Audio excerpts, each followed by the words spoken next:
We've been to breweries all over Iowa and Illinois and Wisconsin, but this is a kind of a different story here because the way they make beer at Granite City is different from any place we've ever been. It's a fascinating story. This is Brandon Rich. You're the brewmaster here. I am. And in addition to being the brewmaster, you also are in the kitchen. I also cook. I work brunch. About to start management. Take reservations. They got you doing all kinds of stuff. All types of stuff. So this is why Granite City is a little bit different from other breweries we've been to. Other breweries we've been to, and there's some breweries that make really good beer.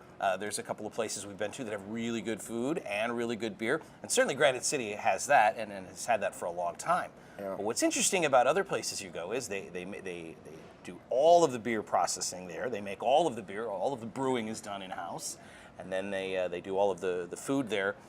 What you guys do is a little bit different here because the way you make beer at Granite City is a little bit different. It's the same process, but there's an extra step.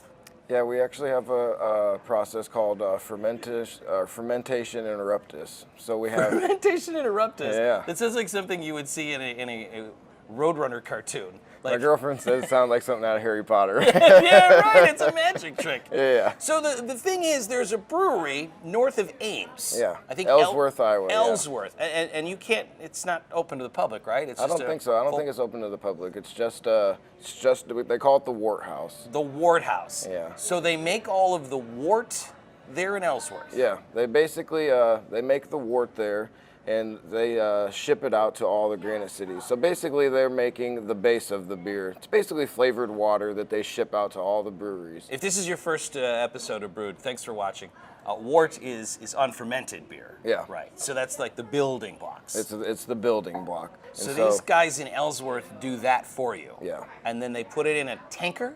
A refrigerated tanker? How does that work? Well, they start the process by making the mash. And then when they do that, they drain that out into another tank, and then they heat that up to boiling temperature, and that for about an hour. And then they put that into a cooling temperature, and when it cools down, they store it for about a week, and then they ship that out. And that's how they get away with shipping across state lines. Right. It's because there's no alcohol in it. It's a legal thing because, yeah, the magic alcohol hasn't happened yet. Exactly. So that happens here. Yeah. So you've got the setup here. What does that look like as far as what the steps are? So next? basically, they will pull up in a big old semi, and they usually have. Sometimes I have 2 or 3 different beers in the truck, and then I run hoses out to the truck from there, and they send it right in here to my big old tanks in there, and then that's when I start the fermentation process. So where the magic happens is here. It's here, yeah. So the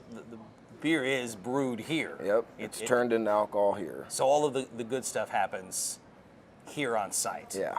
So the styles that have been around forever. I mean, there are beers that you've been making since day one here, right? Yeah, like our Northern Lager, our German Bock, we have India Pale Ale, and our Stout. Those are our 4 main beers that we've had from the beginning. The German Bock, by the way, is a medal winner at the Great American Beer Festival. It is. That's fantastic. That's the Benny. Yep, the Benny Bock. So those are your like the 4 flagship beers that are Those always are our core beers, is what we call them. They're always going to be here. Yep, always. And then the seasonals. You guys do a really good job of making seasonals. Yeah, we have lots of different seasonals. We usually always try to have an IPA on tap, which we actually burned through the last one, so it sold really well. Okay. And I'm waiting for my next IPA as my next shipment coming in. So you're kind of held hostage in that you are dealing with, I mean, in terms of the beer that you brew, that's up to the corporation what they send you. Yeah. You don't say, hey, I've got an idea for a beer. Yeah. That's a little bit different from, Yep.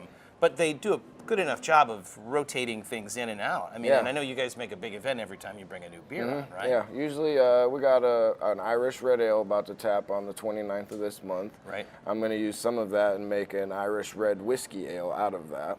You're going to do that. Yeah. So do they give you a little bit of freedom then, creativity-wise, or? I have a set process I have to go through, so it's them who decides that. But they send me, like for the Irish Red Whiskey Ale, I have these oak spirals that they send me. Oh, no way. And I soak them in Jameson whiskey for about 2 weeks.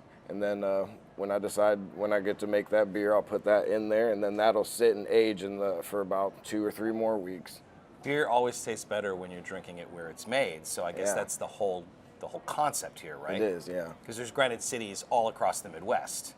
And that's another thing about our brew process is from the wort house, any Granite City you go to, all the beer will taste the same. Right. It'll never be different. And how do you make it so that it's consistent like that? And that's where the wort house comes in. Right. Because they make all of the wort and send that out. So every Granite City has the same process here as I do. Right. So basically they set up the wort, and that is set up for its flavoring and everything. And then it comes in here and we just ferment it. And So you're not going to have a broad axe stout that's somehow better in Naperville than it is here in No. Davenport. It's consistently very the same. consistent. I have one more question for you about beer, and it's a unique Midwestern experience. There are parts of the country where they frown on this, and here it's something you guys celebrate, and that's the concept of a two-pull, where you're mixing two beers together. There are purists who say you shouldn't do that because you're compromising the vision of the brewer, right?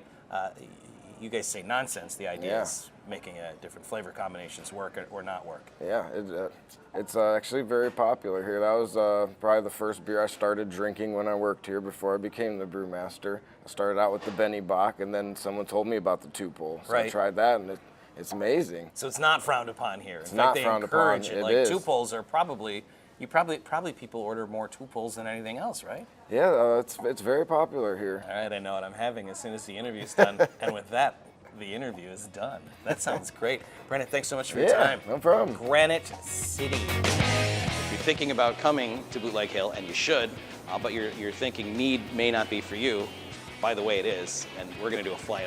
I can prove this. This is a place that has really good beer.